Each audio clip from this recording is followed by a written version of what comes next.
അമ്മേ, ദേ അച്ഛൻ. എന്തെന്നത് മരിച്ച വീട് പോലെ ഇരിക്കുന്നു? അച്ഛന്റെ കേസ് ഓർത്തിട്ട അതെല്ലാം കഴിഞ്ഞ് സത്യമെല്ലാം പുറത്തു വന്ന് നമുക്കെതിരെ വലിയൊരു ശത്രു ഉണ്ടായി. മന്ത്രിമാരുടെ കുടുംബം എല്ലാം ആവുമ്പോ ഇതെല്ലാം പതിവാന്ന് കരുതി അങ്ങ് സമാധാനിച്ചാ മതി. ഇനി അതൊന്നും ഓർത്ത് വിഷമിക്കണ്ട കേട്ടാ.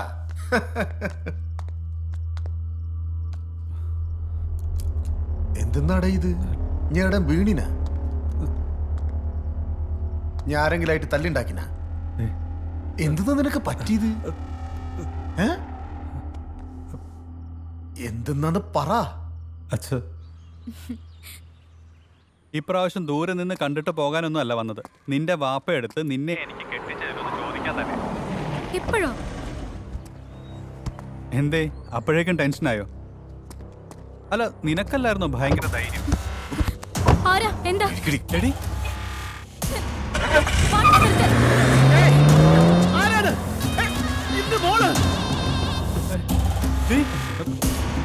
എന്താ? ഹലോ,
ഏതാടാ നീ? എന്താ ഇവിടെ? ആരാടാ നീ? ആനന്ദ്, നിന്നെ കൊല്ലാൻ വന്നതാ. കൊല്ലാൻ? എനിക്കിന്ന് ചാവാൻ മനസ്സിലടാ. അതിരിക്കട്ടെ, ഇതേതാ കേസ്? ആ പെണ്ണിന്റെ ആണോ? അവള് കൊള്ളാട്ടോ. അവള് ചാവുന്നതിന് മുമ്പ് പറഞ്ഞിരുന്നു നീ വരുമെന്ന്. എടാ പീറ ചെറുക്ക, എവിടുന്നോ കിട്ടിയൊരു ഊച്ചാളി തോക്കും കൊണ്ട് നീ എന്നെ ഞോണ്ടാൻ വരണമെങ്കിൽ നീയൊക്കെ ഇനിയും ജനിച്ച് പലരെയും കൊന്നു ചത്ത് വീണ്ടും ജനിച്ച് വരണോടാ.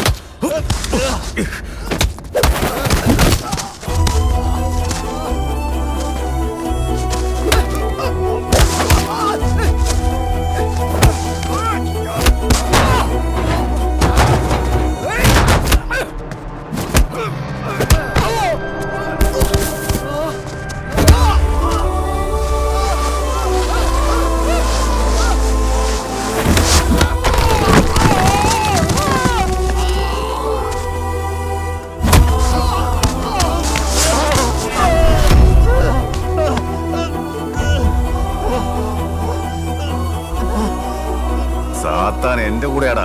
അവള് ചോരെ കിടന്ന് കുളിക്കുമ്പോഴാടാ ബിയർ കുപ്പിയേറ്റി ഞാൻ അവളെ കൊന്നത്. ഞാൻ അവളെ പണ്ടേ നോട്ട് വിട്ടിരുന്ന.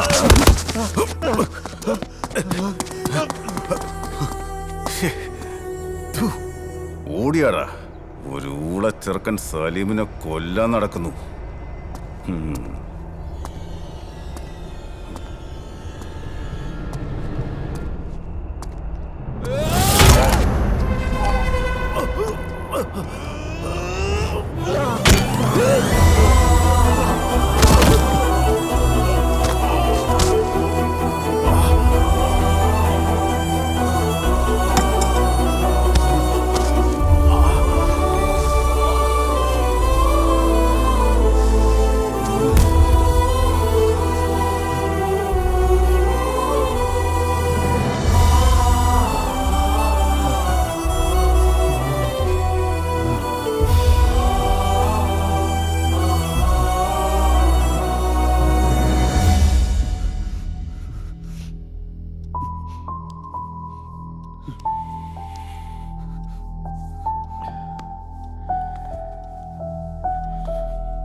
എന്തിനാ നീ ഇത് ചെയ്തത്? ഞാൻ നിന്നെ രക്ഷിക്കുന്നത് കരുതിയിട്ടാ? ഒന്നും ചെയ്യരുത്, ഒന്നും ചെയ്യരുത്. രക്ഷിക്കണം. ഓൻ സ്നേഹിച്ച കുട്ടിയാണ് അവർ തട്ടിക്കൊണ്ട് പോയത്. ഒരു പെണ്ണിനെ ദ്രോഹിക്കുന്നത് കണ്ടപ്പോ ഓരോന്നും ചെയ്യാതിരിക്കാൻ പറ്റിയില്ല. നീ എന്തെന്ന് എന്നെ ഓർക്കാഞ്ഞത്? ആ സമയത്ത് എനിക്ക് പറ്റിപ്പോയി. എന്നെ രക്ഷിക്കണോ അച്ഛാ? കരയുന്ന എനക്ക് കള്ളം പറയാനാവൂല, ഇതുവരെ പറഞ്ഞിട്ടുമില്ല. ഞാൻ ശരിയാണെന്ന് എനിക്ക് തോന്നുന്നുണ്ടാ ഇങ്ങനെ നെഞ്ചും വിരിച്ച് നടക്കാനാവുന്നത്. എനക്കത് മറച്ചു വെക്കാനാവൂല. മറച്ചു വച്ച വിശ്വം പിന്നെ വിശ്വനല്ലാണ്ടാവും. ചില കാര്യങ്ങൾ ചെയ്യുമ്പോൾ അങ്ങനെ തിരിച്ചു വരാൻ സാധിക്കൂല. മോൻ അച്ഛനോട് ക്ഷമിക്കണം കേട്ടാ.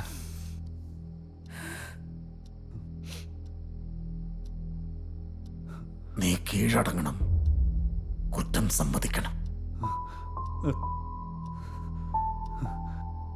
അച്ഛൻ കമ്മ്യൂണിസ്റ്റുകാരനായിട്ട് തന്നെ ജീവിച്ചു. ആ അച്ഛൻ്റെ മകനായിട്ട് ഞാൻ ജീവിക്കും. അമ്മയെല്ലാം നീ പറഞ്ഞ് മനസ്സിലാക്കണം. നീ വാ. നെഞ്ചും വിരിച്ച് നടക്കണമെങ്കിൽ ഞാൻ ചെയ്യുന്നതെല്ലാം ശരിയാന്ന് എനക്കെങ്കിലും ബോധ്യപ്പെടണ്ടേ?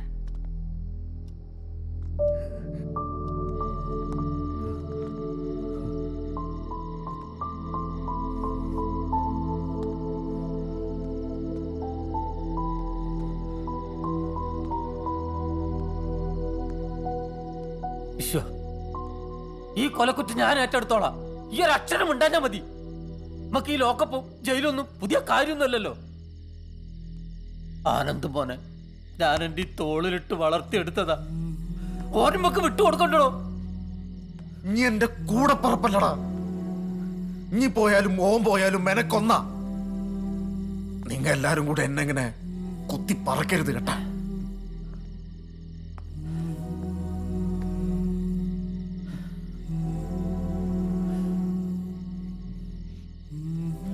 വിട്ടുകള. അനക്ക് കള്ളത്തരം പറയാൻ പറ്റൂല വിശ്വ. അനക്കത് പറ്റൂല. ആനന്ദ് മോൻ ശിക്ഷയൊക്കെ കഴിഞ്ഞ് പുറത്തേക്ക് വരിക പുതിയൊരാളായിട്ടല്ലേ? വരട്ടെ. കേരളം ഇന്നേ വരെ കാണാത്ത ഒരു രംഗത്തിന് സാക്ഷ്യം വഹിക്കുകയാണ് നാം. ഒരുപക്ഷെ ആദ്യമായിട്ടാകും ഒരു മുഖ്യമന്ത്രി കൊലപാതക കേസിൽ പ്രതിയായ മകന്റെ വിധി കേൾക്കാൻ കോടതിയിലെത്തുന്നത്. ഗുണ്ടാ സലീം വധക്കേസിൽ കോടതി ശിക്ഷിച്ച ആനന്ദിനെ ഇന്ന് ജയിലിലേക്ക് കൊണ്ടുപോവുകയാണ്. തന്റെ മകൻ ചെയ്ത കുറ്റം അച്ഛൻ തന്നെ നിയമത്തിന് മുന്നിൽ കൊണ്ടുവരികയായിരുന്നു. അദ്ദേഹം ഇപ്പോൾ ഇവിടെ എത്താറായി എന്നാണ് നമുക്ക് ലഭിച്ച വിവരം.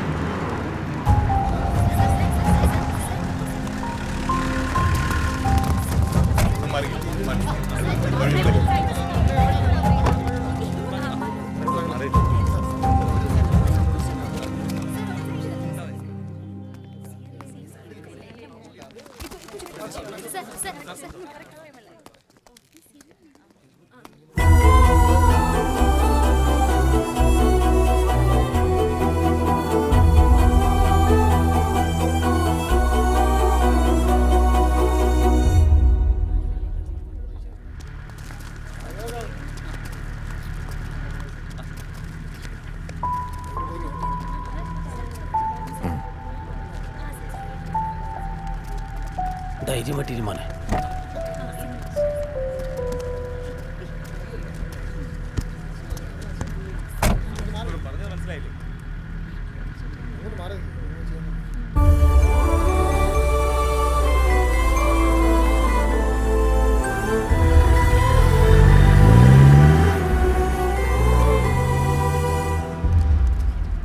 ഇമേജ് വർദ്ധിപ്പിക്കാൻ CM തന്നെ ചെയ്ത പണിയല്ലേ ഇത്? ഇവിടെയും കടക്കുപുറത്ത് എന്ന് പറയാനുള്ള ധാർഷ്ട്യം കാണിക്കാത്തത് എന്ത്? ഒടുവിൽ ഭരണം പിടിച്ചു നിർത്താൻ സ്വന്തം മകനെ വരെ കാട്ടിക്കൊടുക്കേണ്ടി വന്നു അല്ലേ? സ്വന്തം കുടുംബത്തെക്കാൾ വില തന്റെ കരിയറിന് നൽകുന്ന ഒരു പ്രൊഫഷണൽ രാഷ്ട്രീയക്കാരനാകാൻ താങ്കൾക്ക് എങ്ങനെ കഴിയുന്നു CM? ഓൻ ഒഞ്ചിയത്തും വടകരയിലും മോർക്കാട്രിയിലും മേറാമലയിലും നാദാപുരത്തും പ്രവർത്തിച്ച കമ്മ്യൂണിസ്റ്റുകാരെ വെടിവെച്ചു കൊന്ന ചെറുപയർ പട്ടാളത്തെക്കുറിച്ച് കേട്ടിട്ടുണ്ടോ നിങ്ങൾ?